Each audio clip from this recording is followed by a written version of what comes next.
চনৰ ৩১ জানুৱাৰী আৰু তেওঁ গুচি গৈছিলগৈ ১৯৬৯ চনৰ ২০ জুন তাৰিখে।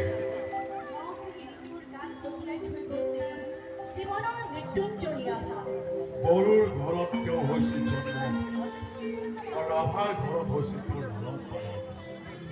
কিন্তু ওৰেটো জীৱন তেওঁ আছিল চিৰ যুগমীয়া এগৰাকী অসমীয়া। তেওঁ আছিল খাটি খোৱা জনতাৰ প্ৰতিবাদী কণ্ঠৰ কথা, সুৰ, গান, ছবি, সৃষ্টিশীলতাৰ নিচিকা মালা। তেওঁ আছিল খুলিকোণ খেলুৱৈ, নৃত্যবিদ, কবি, নাট্যকাৰ, অভিনেতা, পৰিচালক আৰু এজন দক্ষ ৰাজনীতিবিদ।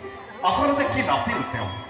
সৰ্বকালৰ সৰ্বহাৰৰ সংগ্ৰামী শক্তি, সৰ্ব সংস্কৃতি, কলাৰ আকৰ, সাধনাৰ প্ৰতীক, শৈল্পিক আত্মাৰ গৰাকী। সুৰৰ দেউল সাজি, ৰূপৰ শিকলি চিঙি, মানুহৰ প্ৰাণে প্ৰাণে তেওঁ বাইছিল বগোৱা। বুজিছোঁ, আপোনালোকে চাগে ভাবিছে আমি কাৰ কথা কৈ আছোঁ, হয়নে? এনেবোৰ গুণেৰে প্ৰসিদ্ধ আজিলৈকে আমাৰ অসমত এজনেইতো মানুহ জন্ম হৈছিল। হয় হয়, আপুনি ভবাজনৰ বিষয়ে আমি কৈ আছোঁ।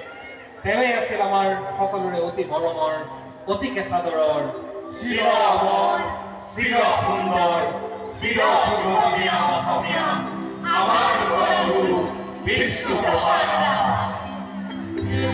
সুৰৰে দেউলৰে ৰূপৰে শিকলি,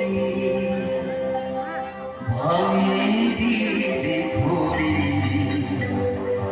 দুৱাৰ সৰুৱাই। পূজাৰী